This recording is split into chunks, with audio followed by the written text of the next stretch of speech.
All right, and let's get started with the March 24th Minerva Park Legislative Committee meeting. In attendance, we have councilpersons Camera and Koss.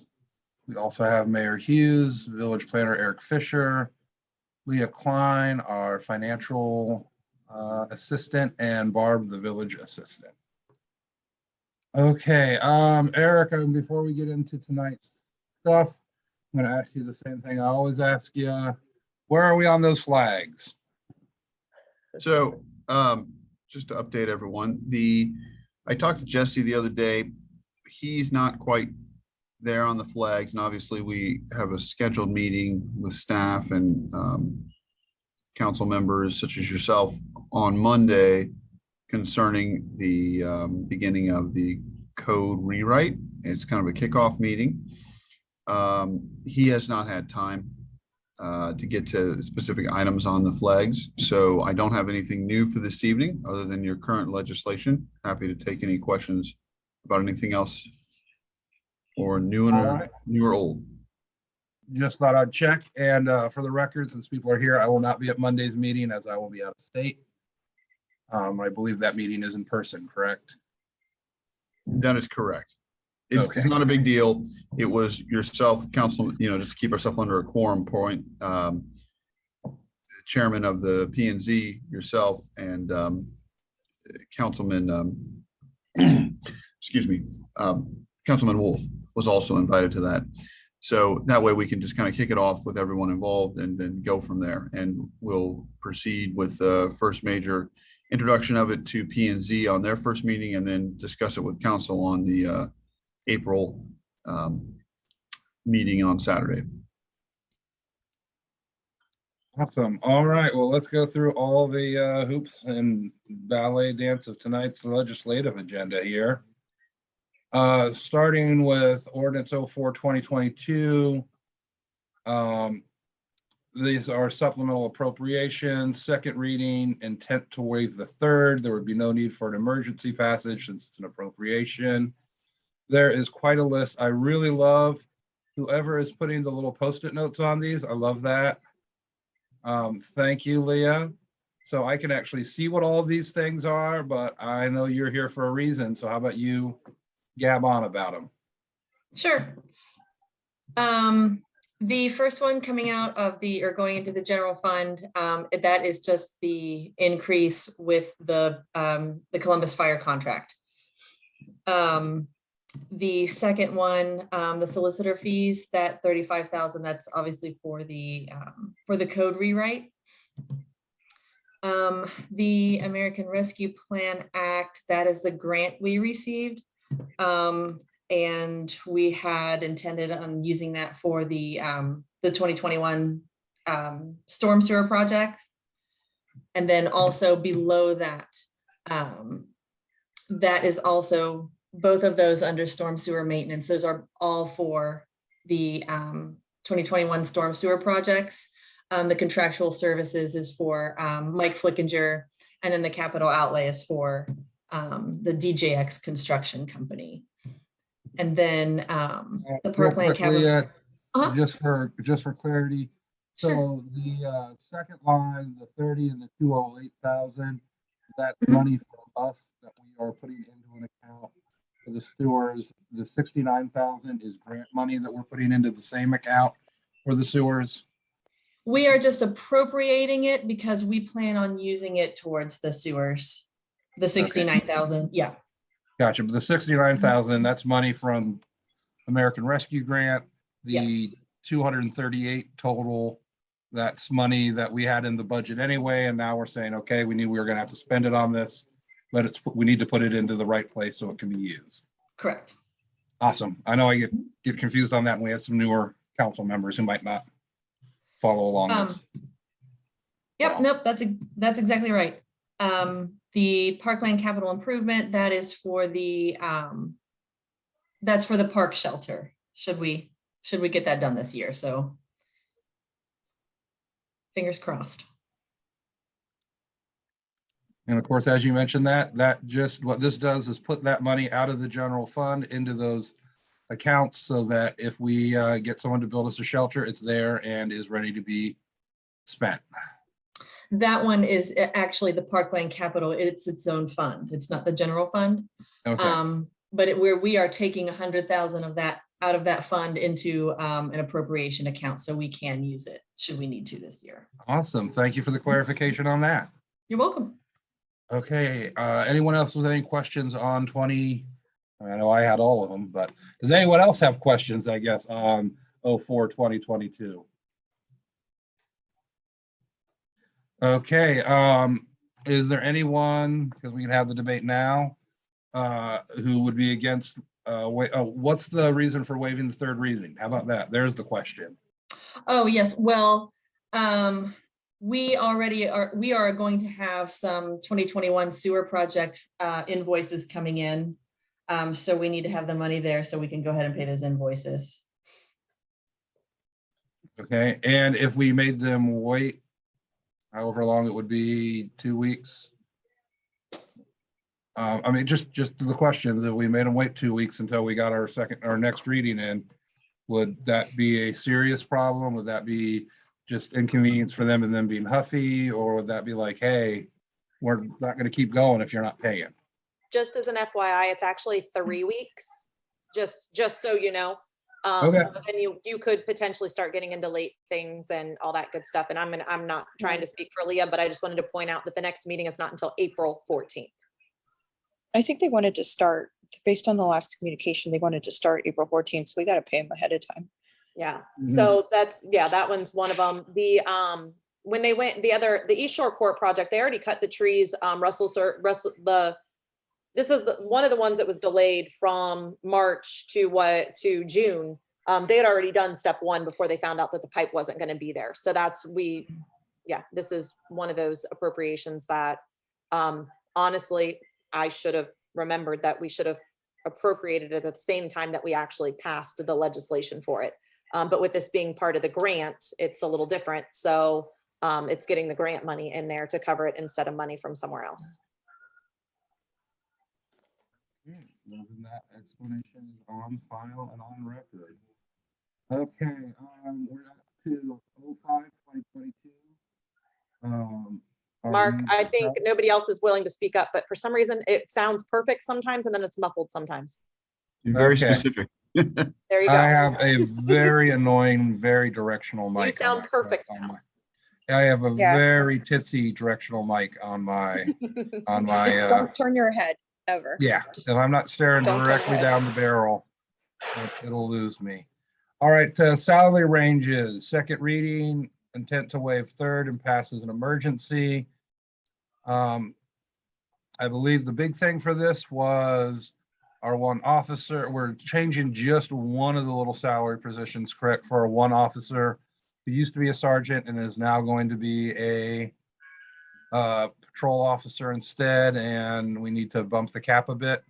So it actually changes the sergeant and the sergeant and the patrol.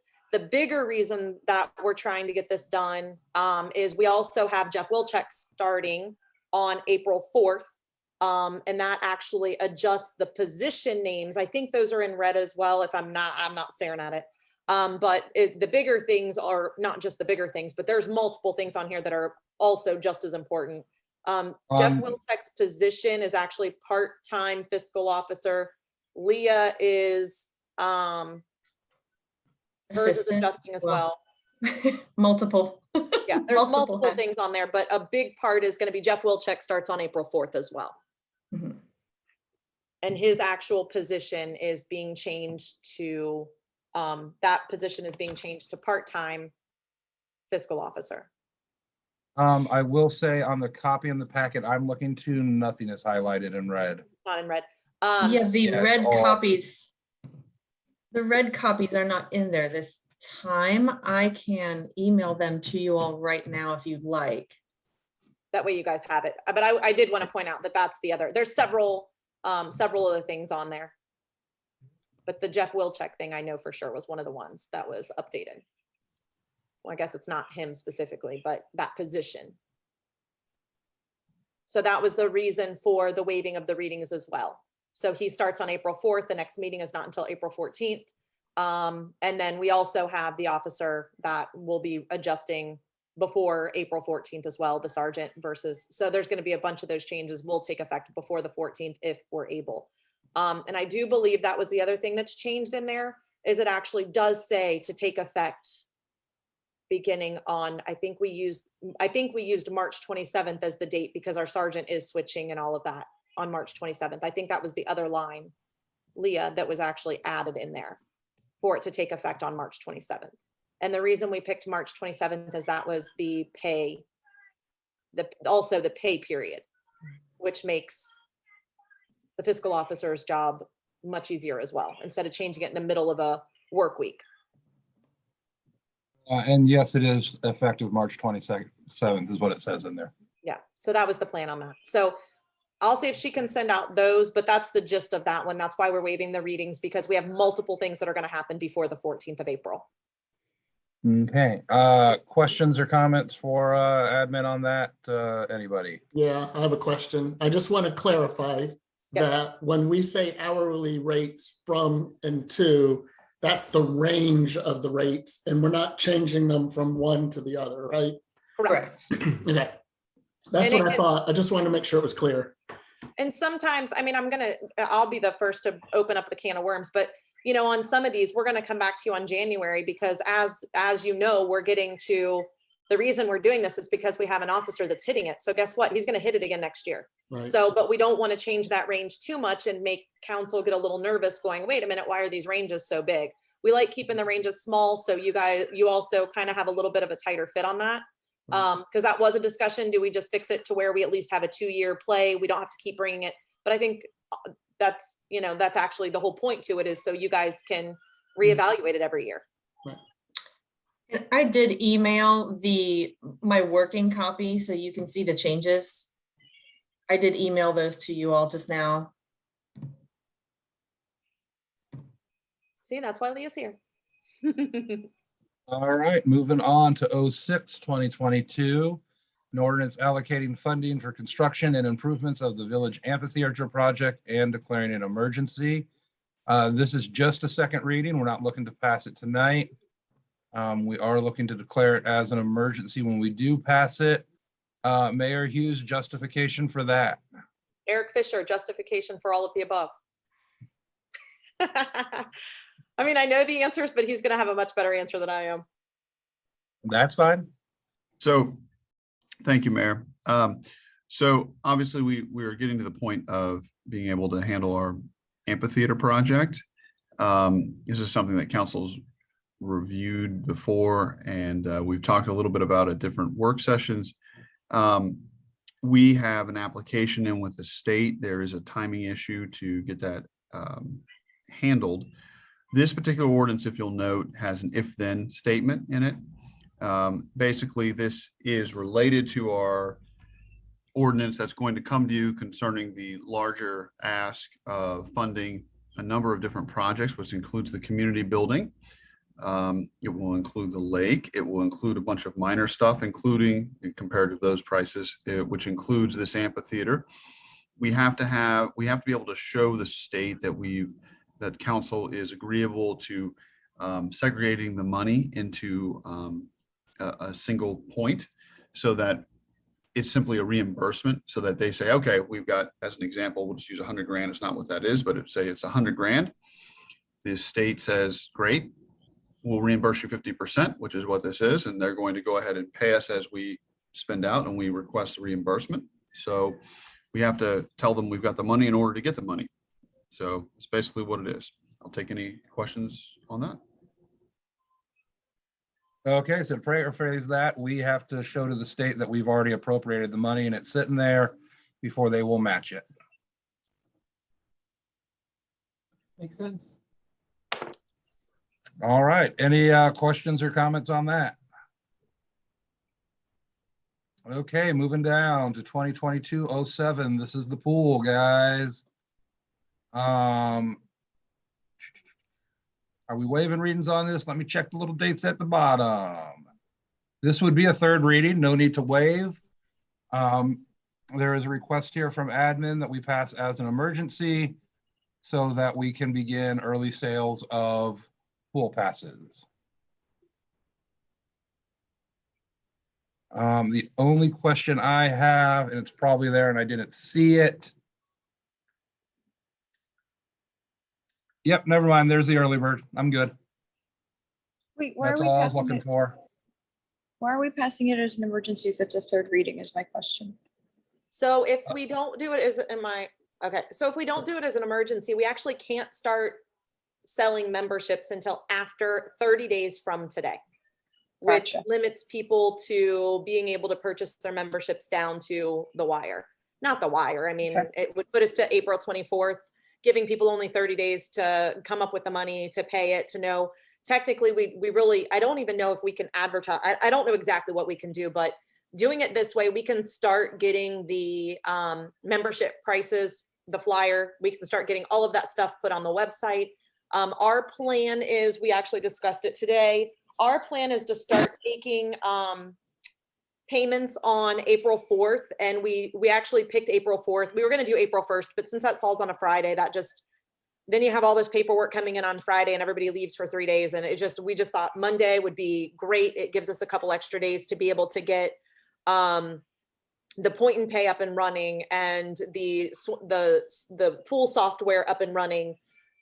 Get everything uploaded to the website, check for errors, because, you know, I'm just gonna be honest, sometimes we put them up there and it still has, it takes a couple little, a little tweaks to it. So it just gives us a little bit of time. We would really like to start selling them on April 4th because that gives our residents time to make their payments and get the money in there and have time to stop in, and, you know, it gives us time to work out some kinks. Other than that, we cannot do it until April 24th. Okay, as long as we say that, I think that sounds fine. Yes. Okay, anyone else with any questions on that? Okay, moving on to 2022-08. Approving the appointment of a fiscal officer and declaring an emergency so the fiscal officer position may be filled without interruption. I like that we have, and it looks like you're gonna need a third reading waived on this one as well. And this is, what's his name? Jeff Wilczek.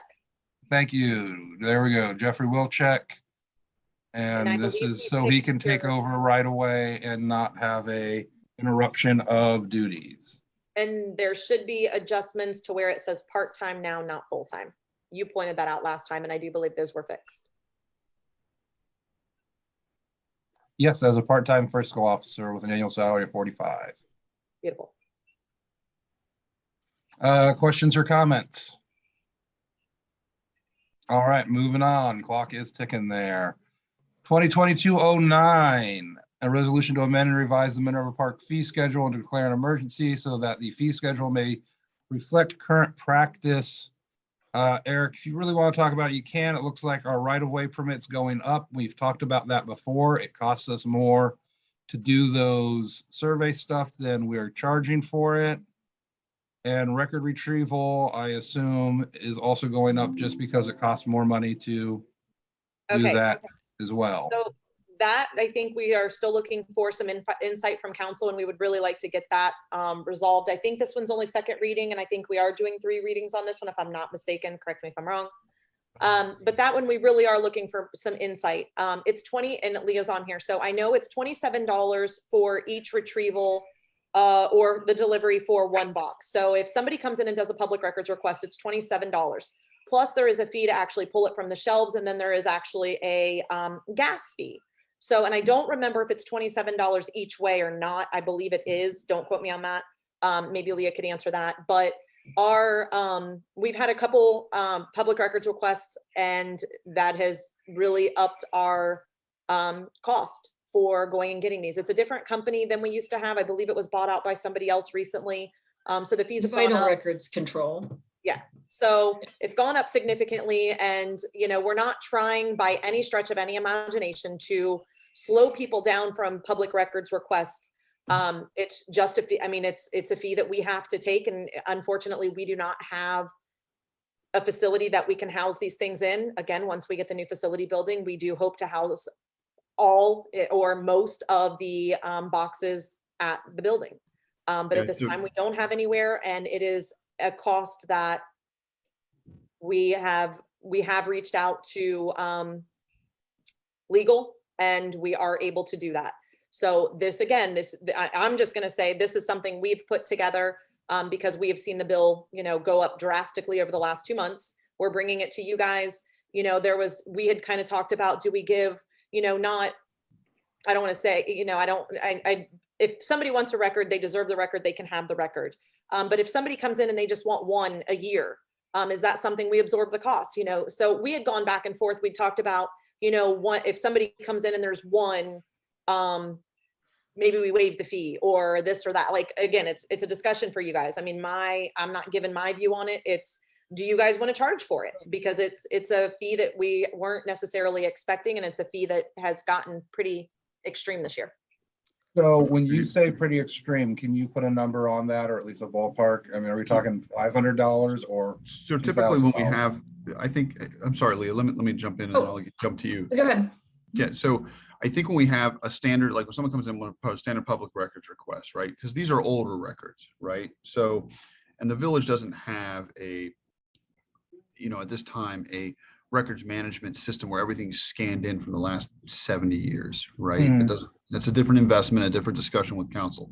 So right now we have to maintain certain records over the course of time per our public records, schedule, and they're kept in cold storage until which time they're requested. Now, every time they get requested, we get a large fee. It's not like where someone comes in, hey, can I have a copy of that? And it's 10 cents a copy or 25 cents a copy or whatever, right?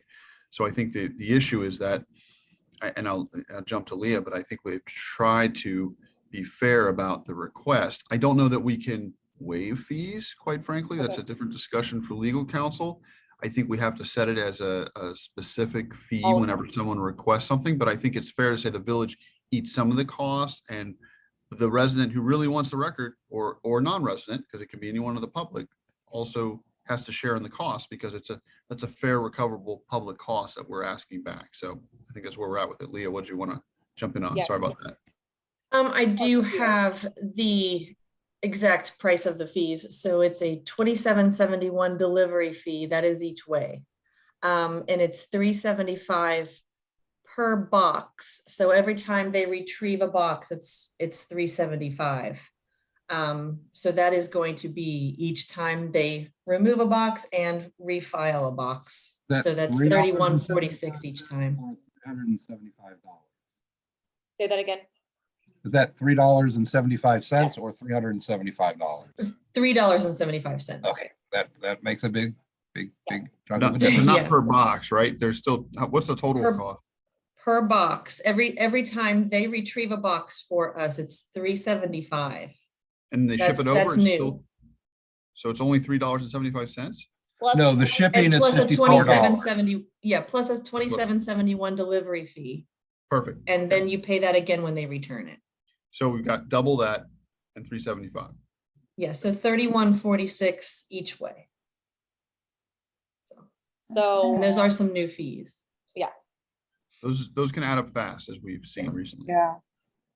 I mean, that's something we need to probably discuss in more detail. My only concern at this point is if we waive the fee, just from a medical record standpoint, it's really hard to keep track of whose fees you're waiving and whose fees you're not waiving. exactly. So I also I don't think we can that's waive, like- I don't think we can waive the fees, quite frankly. Yeah. So Yeah, you can't I make would love to, exceptions to that. but we just need to figure out something before we kind of make these, assumptions, Yeah. because otherwise it's just gonna be impossible to keep track of everything.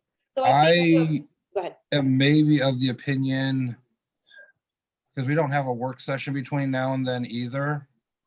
Do we have a work session between now and the 14th? That's we do. Saturday before. Okay, then we can keep it in. I would really want to go over this at a work session. Yeah. I know it sounds like it's ridiculously expensive, and it is. I can't believe that, but what are you going to do? I am not entirely comfortable with the idea of public records requests being dependent on me hawking over $30. That's Yeah. just I understand why. I understand the phrase, it's a reasonable government charge to get back money that the government's spending. It doesn't, at least right now, it does not sit well with me. I think that I the way want, that- I want to get this information. Well, okay, it's gonna cost you $30. Well, aren't I just entitled to it? So I'm going to point out a couple different things. A majority of the documents can be retrieved easily, and we do have a lot of that information online. These are requests of people that are searching for stuff for 10, and I'm not saying it's not valid, 10, 15 years ago.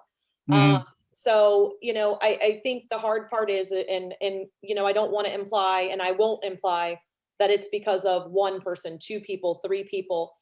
It's unfortunate that it's become an issue because we have had an increase of extremely old documents. And again, this is just something that the village doesn't, Mhm. it's a large cost to the village for 1, 2, 3, 4 people coming in and getting documents from a really long time We ago. have 5 minutes before the Go next, for it. so I'm gonna say, let's talk about this at work session. It's a Yeah. second Perfect. reading and we can move on. On to resolution 2022-10, declaring the necessary for a renewal levy of a tax exceeding the 10 mil limitation, and requesting that the Franklin County Auditor certify this, blah, blah, blah, blah, blah. I don't need to read it all. We're in committee. And to declare an emergency in order to meet ballot deadlines. This, we're gonna look to waive the third reading and declare an emergency because we need to get it to the county auditor so it can get on the ballot.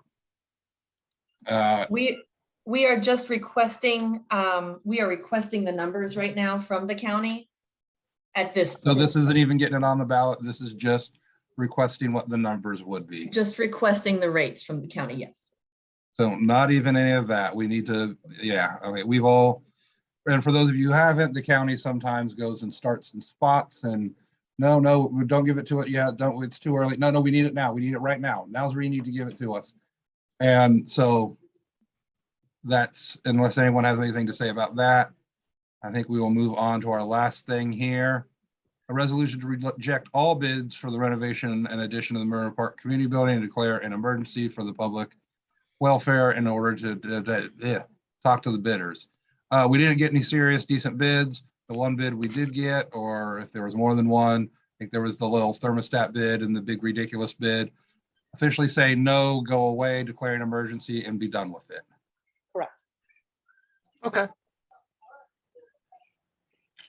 Yeah, that allows us to rebid everything legally. So that's why we need that done. So any questions or comments on that? All right, Mayor, are you gonna be starting the new Yes. Zoom? So we do need to all log off. Real quick, anyone with anything last minute for this committee meeting? All right, I motion to adjourn. Second. Thank you, seconded. All in favor? Aye. Aye. I see you guys in 2.5 minutes.